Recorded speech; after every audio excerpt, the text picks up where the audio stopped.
So in a few days it will have been a full year since Fire Emblem Fates was released, giving quite a long time for the game to settle in the minds of players, myself included. While I'm not going to delve into my exact full thoughts today, I'm saving those for a later date, I do want to critique one specific element among all routes that really rubbed me the wrong way, and it's a topic I don't often see discussed on YouTube: the Fates world map and its many flaws.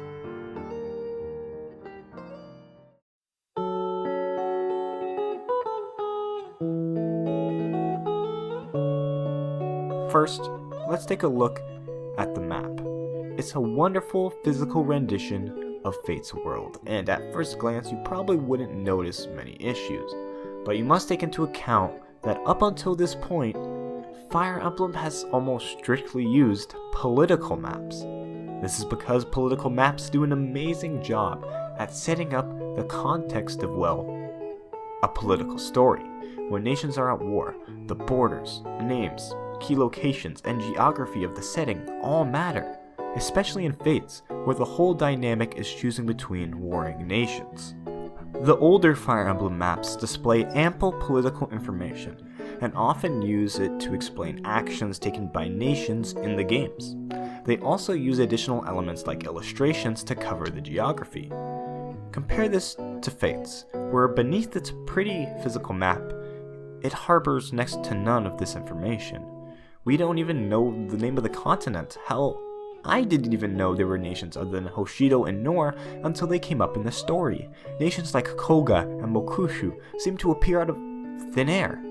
It makes the world and story of Fates feel rushed and kind of empty because of how haphazardly the nations are introduced and how little we know about them. Imagine you are in a class about the Napoleonic Wars. Now, if the teacher really wanted to develop the setting or give a glimpse into the world at the time through the medium of a map, would they show a political map of Europe or a physical map? 99% of the time, it's going to be the political map.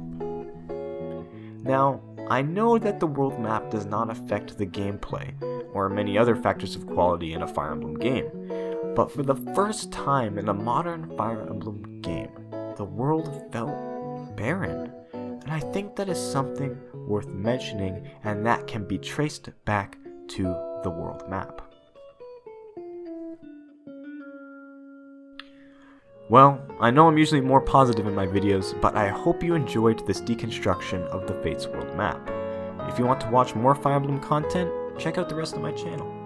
In the future, I'll be making lots more content, so be sure to look out for that. For the comment question, I want to know which world map is your favorite in the series. Well, thanks for watching. This is Zukon signing off. I'll see you in the next one.